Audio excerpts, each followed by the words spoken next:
Hey guys, how's it going? It's Blackjack. I have a special guest with me here today. If you want to introduce yourself. Hey guys, what's up? It's Brute Specialist, and I'd like to thank Blackjack Gaming for having me. And if you guys don't know, we already did a commentary on Silent Hill, Resident Evil, and all that, so you can check that out. But yeah, we have a few different topics we want to talk about today, so I'll let you take it off there, man. All right, I think we're going to start off with Dust 514. Some of you may know, some of you may not know. I'm sure you Eve players definitely know what it is. It's going to be free to play on the PlayStation 3. They just announced. It's a first-person shooter MMO, which is centered around the Eve Online universe, and it coexists with Eve. Eve players can interact with Dust players and vice versa.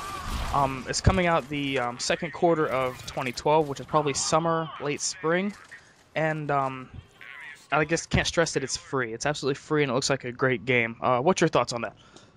Yeah, I mean, it was originally meant to launch, I think, at $20, and that would kind of convert to $20 worth of in-game currency. But the fact that it's actually free is, I mean, unbelievable because a lot of games have been doing this recently. I mean, we saw with Gotham City Imposters that had an hour trial free, and I mean that did really well. It actually got built up a lot of, I suppose, hype for the game, and people got to experience it before they actually paid for the game. So it's worked out well in the past, and I'm glad to see other games doing it. And it also says a lot about the developers of the game. I mean, they probably felt that the game was that good that they can, I suppose, let people experience it for free and then make a decision whether or not they want to purchase the full game. So those are my thoughts on the game. And also, actually, before I end it, it looks a lot like MAG. I don't know if people played MAG on the PS3, so it has similar graphics to MAG. So, I mean, that's also a good thing. Don't forget to mention too it'll also be on the Vita, so it'd be very interesting to see how that interacts. What do you think about that? Yeah, I mean, I did a little bit of research, and as you said, it's coming out on the Vita, but it won't be the same as on the console, so it'll be interesting to see how they actually interact, the players from the PS3 with the Vita. I don't know if you'll be able to interact with people who play on the Vita, so that'll be, I suppose, something to look out for. Absolutely, absolutely. Now moving on to our next topic, it kind of coincides with MMOs and such like that, but PC gaming. PC gaming has been on the rise lately. Everybody's getting, like, spending thousands of dollars on gaming rigs. What's your thoughts on that?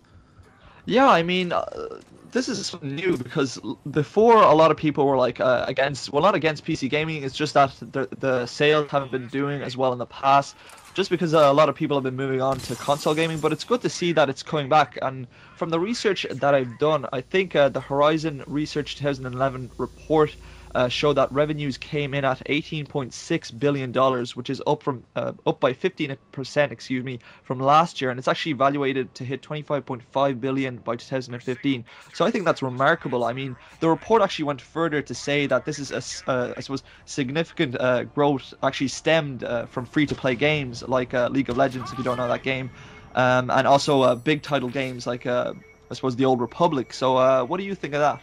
Well, I think a big person that contributes to all this is Steam, and also the big game developers that have like Battlefield. Battlefield's incredible on the PC. I've watched my friend play it. I'm jealous. I drool over it. The PC is actually where it's at. I own a console, but I'm trying to save up for a nice gaming rig so I can join this community and see what all the talk's about. So.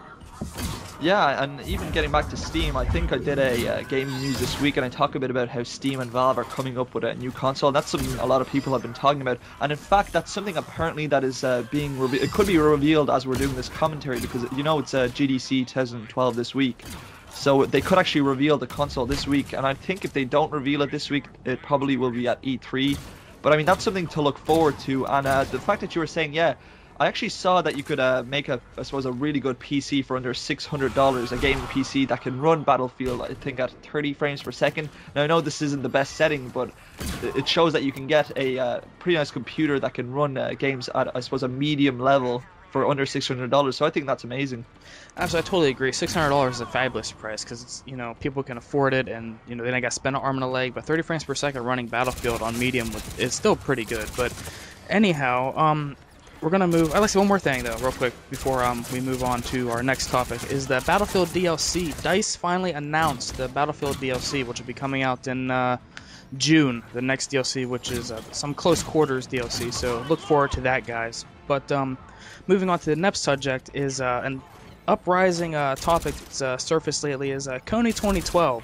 Now I don't know a lot about it, but for Specialist, you said you know a good bit about it, so go ahead and take it away. Yeah. Yeah, I mean, I suppose a lot of people are probably sick to death of it at this stage, but I mean, it is a huge topic. I mean, this guy is a dictator, and that's saying it nicely. What he does is he takes children, I suppose he takes children from their parents at a very young age, and he puts weapons in their hands, and in some cases he's made them kill their own family. Now, just the thought of that is, I suppose, too hard to bear. And he even actually rapes little children. And I mean, there's so many things there that I don't really want to go into too much detail. But at the same time, there's been a lot of, I suppose, controversy with the company behind it, because I've been doing a bit of research, and apparently this company doesn't divulge their financial information to the public. I mean, it hasn't been publicly audited. Now, this is something that all charitable organizations have to do. But this company hasn't actually exposed all their financial information. And another thing that raises a few questions is, if you actually watch the video, and I know it's a very touching video, and I hope to God these people are doing this for the right cause, but I mean, the actual clips in the video are from 2003 and 2004 apparently. So they're kind of reusing the same clips. I know they're trying to emphasize the point, but I mean, I suppose a great example is, and I watched another video, if you haven't seen it before, I think it's by Xpone, and basically he talks about how if you were to go, I suppose if you were to put up videos of September 2001, and basically you came back in 2011 or whatever, 2012, and there was no rubble left over, and you were like, oh, what the hell, this video showed me all this suffering and pain. I mean, it's kind of that similar message that this video is bringing across with the clips from 2003 and 2004. Now, I can't say this is 100% true, but this is just from the research that I've done and information that I've found. But at the same time, we are trying to make a difference. I mean, we don't have the most subscribers, but we do have enough to kind of spread the message, and I hope this guy genuinely does get arrested, because he's done a lot of bad things.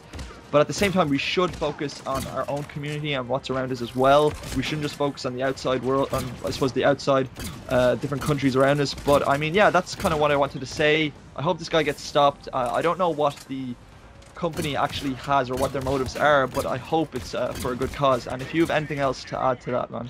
Not really. I happened to skim over the video a little bit due to its length, because it's just so long. But it is a well put together video to get people to move and get into the movement of this Kony 2012. I'm all for it. So that's all I really got to input on that. So. Okay, well, I'd like to thank you again for having me here. And guys, make sure to look out. We will be hopefully doing a Raccoon City kind of live walkthrough, and we're both looking forward to that game. So that's kind of something to look out for, and I'll let you wrap it up there, man. Alright, man. Guys, check out the Brute Specialist channel when you get a chance. I'll put a link in the description. I'll also put a link to the Kony 2012 video. Again, thanks for coming, Brute Specialist, and guys, I will see you next time.